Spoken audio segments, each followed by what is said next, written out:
네, 우리 장관님 고생이 많으십니다. 감사합니다.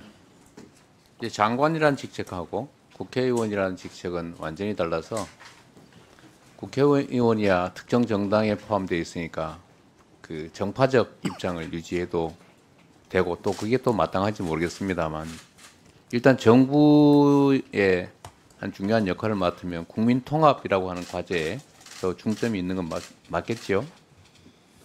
예, 뭐 법적으로는 제가 겸직을 할 수 있는데 국방부 장관은 특히 더 다른 장관 틀려 정치적 중립을 지켜야 된다고 합니다. 어쨌든 인사청문회 경과보고서 채택 없이 임명된 18번째 장관급 인사시인데 제가 좀 듣기 싫으실 수 있는 말씀을 한번 드려보려고 합니다. 장관 취임하시고 첫 번째 하신 일이 장병들의 정신교육 강화 이렇게 말씀하신 것 같아요. 일반적으로 다 맞는 말씀이신 것 같습니다. 그런데 제가 이런 느낌이 들었습니다. 장관님께서 우리 젊은이들의 장병들의 정신세계 또 이런 걸 문제 삼을 만큼 우리 장관님께서는 건전한 대한민국 국민으로서의 상식을 가지고 계신지에 대해서 좀 의문입니다. 어떤 게 있냐면 장관님께서는 좀 상식에도 벗어나고 또 어쩌면 시대착오적이기도 하고 극우적이고 또 가끔씩은 친일적인 이런 생각을 이렇게 표현을 하세요. 지금은 생각이 어떠신지 모르겠습니다만 그 생각이 그렇게 어떤 계기로 확 바뀌었을 것 같지는 또 않습니다. 그래서 제가 지금 걱정이 돼서 한번 말씀을 드려보려고 해요. 문재인 모가지 따는 것은 시간 문제. 오늘날 문재인이라는 악마를 탄생시킨 초대 악마인 노무현이라는 자가 대통령이 됐다. 이런 말씀하신 적이 있죠? 네. 네. 대한민국이 아마 이건 표현을 아마 대한제국인 것 같은데, 하여튼 대한민국이 존속했다고 해서 일제보다 행복했다고 확신할 수 있느냐? 이완용은 비록 매국노지만 한편으로는 어쩔 수 없는 측면도 있었던 것이 사실. 이런 표현도 하신 거 맞죠? 네, 문재인 대통령의 외교안보 네. 정책 실패를 비판하는 과정에서 그런 비유를 했습니다. 네. 근데 그 비판하시는 건 좋은데 이게 적절한 표현이었다고 생각하십니까? 표현이 과했다는 것은 여러 차례 사과를 했습니다. 앞으로도 혹시 이런 표현의 문제가 아니라 이런 생각은 여전히 유효하십니까? 문재인 정부의 안보 실패에 대해서는 지금도 굉장한 문제가 있었다고 생각하고 장관님, 있습니다. 제가 여쭤보는 것은 이런 생각이 여전히 유효하냐?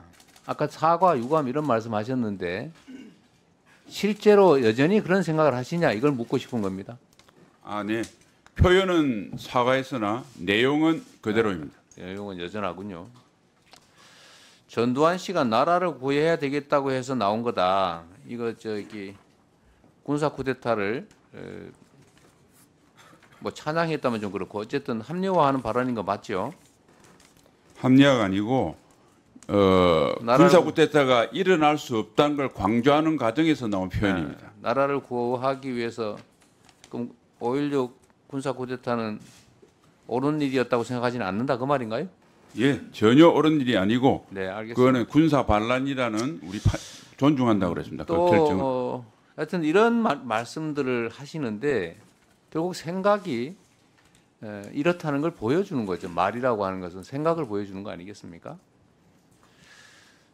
또 한 가지 보면 국회의원 장관이 되시기 전에 홍범도 장군 흉상을 육사에서 빼라고 주장을 또 하셨던 것 같아요. 결국은 본인이 이런 이념 전쟁의 아주 핵심에 선두에 서 계신데 여전히 장관으로서도 이 생각은 변치 않겠지요. 홍범도 장군 흉상을 이념 전쟁으로 표현하는 건 적절치 않고 장병들이 대적관 측면에서 접근해 주시면 감사하겠습니다. 홍범도가 적이군요. 홍범도가 적이 아니라 홍범도 장군이 볼셰비키로서의 사상을 가진 것에 대해서는 우리가 북한 공산 집단으로부터 나라를 구하는 데 앞장선 게 육사이기 때문에 육사에서는 그 정체성과 맞지 않다라는 알겠습니다. 생각을 하고 있습니다. 뭐 납득되기진 않는데 생각은 확고하시군요. 어쨌든 제가 드리고 싶은 말씀은 청년 장병들의 정신 세계하고 평균적인 우리 장관님의 정신 세계하고를 비교하면 저는 청년들의 정신 세계가 훨씬 더 건전하고 상식에 부합한다고 생각이 되는데 어떻게 생각하십니까? 의원님께서 그런 생각을 가지시는 것에 대해서는 자유민주주의가 다양성을 본인의 취하기 생각을 때문에 물었으니 제 생각을 묻지 마시고요. 예, 본인의 그래서 의견을 물었잖아요. 알겠습니다. 의원님 말씀 존중하는데 저는 동의하지 않습니다. 네. 자, 또 한 가지 좀 작년에도 제가 지적했던 건데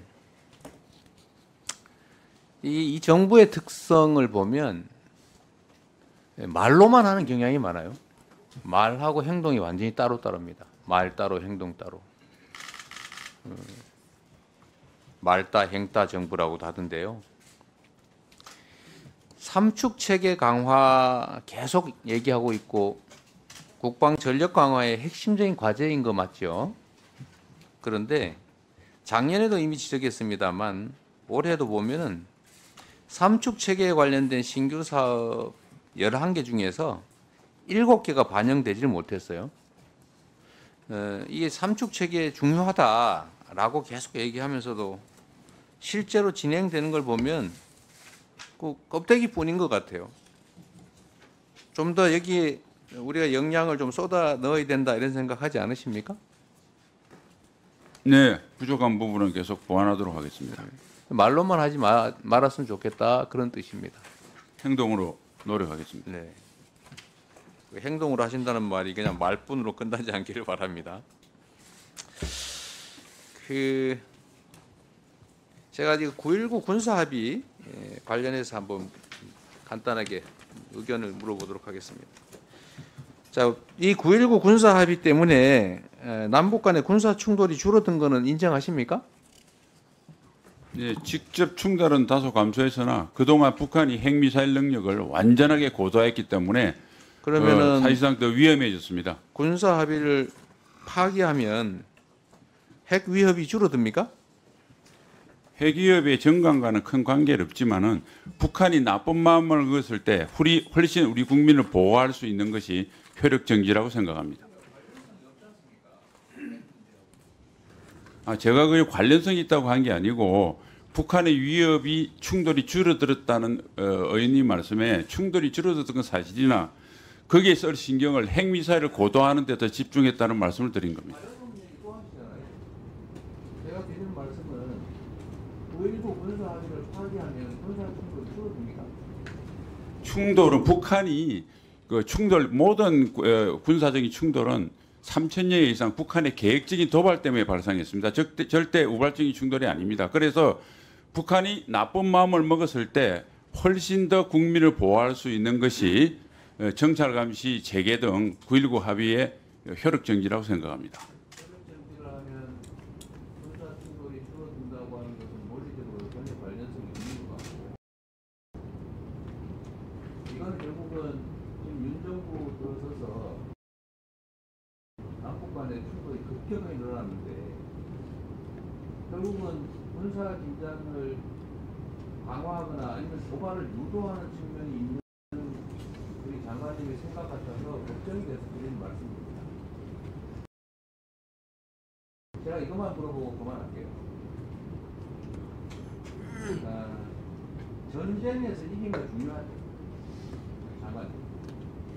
네. 그런데 그보다 더 중요한 거는 전쟁을 하지 않고도 이길 수 있는 전쟁을 하지 않을 수 있는 상황이 훨씬 더 낫지 않습니까? 그거보다는? 당연한. 그렇죠. 근데 이거보다 더 중요한 게 뭔지 아십니까?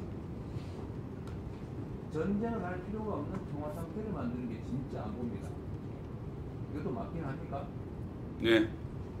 그러면 전쟁을 해서 이기기 위해서 엄청난 인적 물적 피해가 발생하는데 이기는 것 가장 최악의 순간이 중요하겠지만 싸우지 않고도 이길 수 있는 상태를 만드는 걸 넘어서서 싸울 필요가 없는 상태, 평화적으로 공존하는 상태를 만들기 위해서 노력하는 것도 매우 중요하다. 그 말씀을 드리고 싶고 장관님께서도 생각을 좀 해주시면 좋겠습니다. 네, 의원님 말씀 잘 알아들었고요. 평화를 해야 된다고 하는 의원님의 진정성에 대해서는 존중합니다. 단지 전쟁을 할 필요가 없는 상태를 만드는 것이 바로 북한에게 전쟁과 도발을 해서 성산이 없음을 보여주는 우리 강력한 힘에 있다는 말씀을 저는 생각을 하고, 끝으로 세상이 어지러운 것은 경찰의 방범 활동 때문이다. 아닙니다. 강도 때문입니다. 세상을 편안하게 만드는 것이 경찰의 방범 활동이라는 말씀을 드리고, 경찰의 방범 활동 때문에 세상이 어지러운 것처럼 이야기하는 것은 본말이 전도된다고 생각합니다. 예, 수고하셨습니다.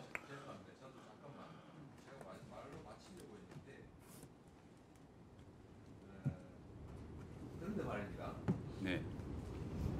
대한민국의 국방비 지출액이 지금 얼마죠? 60조 원 전후 아닙니까? 그렇습니다. 북한의 1년 총 생산이 얼마입니까? 대한민국의 한 50분지 1 정도. 국방비, 대한민국 25, 지출하는 예. 국방비 대비 북한의 총 생산이 많습니까? 대한민국 국방비가 더 많습니까? 대한민국 국방비가 많다고 생각합니다. 네. 전 세계 대한민국 군사력 순위가 6위인 것도 맞죠? 네. 거기다가 한미 군사 안보 동맹이 있죠? 네. 이러면 매우 압도적으로 북한을 제압할 수 있는 거 아닙니까? 그렇게 봅니다. 이런데도 계속 제압, 억압 이런 쪽으로 가야 됩니까? 얼마나 더 필요합니까? 북한이 예. 제가 드리는 말씀은 군인 출신이셔서 그럴 수 있긴 하지만 균형 감각을 좀 가지시라 이 말씀을 드리는 거고, 질문이 아니고 그냥 공고로 끝내도록 하겠습니다. 알겠습니다. 장관님 뭐 추가 답변할 내용 네. 없으십니까? 이재명 의원님 그렇게 볼 수 있다는 점에서는 자유민주주의는 다양성을 있기 때문에 존중을 하지만은 저하고 생각이 완전히 다르다. 그리고 다른 의견은 제가 충분히 이야기를 했기 때문에 첨언하지 않겠습니다. 네. 이상입니다. 여기서 잠깐. 지금부터 주목해 주시기 바랍니다. 제가 시청자분들을 위해서 깜짝 선물 하나 준비했는데요. 제가 항상 여러분들께 뭐라고 말씀을 드렸나요? 뉴스만 평소에 잘 챙겨보셔도 돈이 된다. 돈을 벌 수 있다. 라고 말씀을 드렸는데요.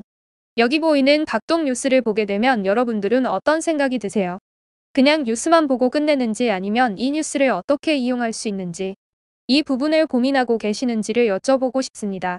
자, 그 이유가 뭐냐 하면 제가 지난 11월에 여러분들께 뭐라고 말씀을 드렸나요? 지금은 로봇 사업에 관심을 가져야 한다. 뉴스만 보고 그냥 넘기지 마시고 투자 쪽으로 생각을 해보시라고 말씀드렸습니다. 그리고 나서 이런 썸네일을 보고 뉴스를 통해서 많이 보셨을 텐데요. 이런 로봇 산업이 이슈가 되었을 때 부자들은 어떻게 생각한다고 했나요? 로봇과 관련된 투자 수단은 뭐가 있는지, 어떤 주식이 가장 좋은지, 어디에 투자를 해야 돈이 몰리는지 자연스럽게 생각한다고 제가 말씀드렸습니다. 그 이유가 뭐냐 하면 부자들이 봤을 때는 이슈가 곧 돈으로 이어지고 그 이슈가 나에게 돈을 벌어준다는 경험적 확신이 있기 때문에 부자들은 항상 이런 사회적 이슈를 관심 있게 챙겨본다라고 말씀드렸습니다. 이번에도 마찬가지입니다. 제가 지난번에 시청자분들과 함께하는 주식으로 수익 내기 이벤트를 진행했었는데요. 당연히 100% 무료로 진행했습니다. 자, 여기 보시면 아시겠지만 제가 지난번에도 저한테 성공이라는 문자를 보내주신 모든 시청자분들께 이렇게 로봇 관련주 중에 가장 급등할 확률이 높은 딱 한 종목, 두산로보틱스 한 종목을 여러분들께 추천드렸어요.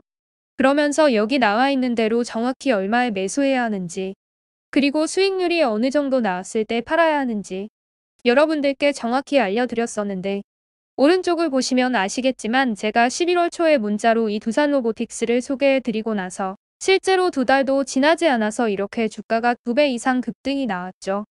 그래서 당시에도 굉장히 많은 분들이 제가 드린 이 종목으로 많은 수익을 내실 수 있었는데요. 다시 한번 수익 축하드리고, 자, 이번에도 마찬가지입니다. 최근에 이슈되고 있는 게 전쟁 키워드입니다. 여기서 우리는 어떻게 생각해 볼 수 있을까요? 전쟁이 계속해서 심화되면 피해가 커지기 때문에 전쟁에 필요한 물자나 의료 지원 물품들이 반드시 필요할 수밖에 없다. 그럼 그 중에서 전쟁을 실제로 해본 경험이 있고 의료 수준이 높은 우리나라 기업들 중에 한 곳이 가장 크게 부각될 수밖에 없습니다. 그럼 당연히 우리는 이쪽으로 생각해야 된다는 겁니다. 자, 그렇기 때문에 제가 이번에도 뭘 보내드린다고요? 지난번과 마찬가지로 성공이라는 문자를 보내주시면 제가 물자 지원 관련주 중에 앞으로 대장주 역할을 하면서 주가가 가장 크게 급등할 한 종목을 시청자분들께 문자로 종목명과 사고 파는 시점을 모두 알려드릴 거예요. 혹시라도 나는 주식을 하지 않는 분들, 연세가 있으셔서 망설이시는 분들은 주변에 주식하시는 분들이나 자녀분들에게 한번 사보라고 추천해 주실 수도 있으시겠죠. 그래서 이번 영상을 시청하시는 시청자분들 중에 나도 이번 종목이 궁금하다 하시는 분들은 부담 갖지 마시고 어느 시간대나 상관없이 상단에 제 번호를 항상 남겨놓고 있습니다. 제 번호 010-4292-3138 번호로 저에게 이런 식으로 성공이라고 문자 보내주시면 제가 이번에도 똑같이 무료 추천 급등주 문자를 보내드리겠습니다. 이해되시죠? 그래서 제 번호 010-4292-3138 번호로 성공이라고 문자 보내주시면 여러분들이 이슈를 통해서 직접 돈을 벌 수 있는 연습을 해보실 수 있습니다. 앞전에도 말씀드렸다시피 100% 무료로 진행되고 저는 많은 것을 바라지 않습니다. 구독과 좋아요 한 번씩만 눌러주시면 됩니다. 긴 영상 시청해 주셔서 감사합니다.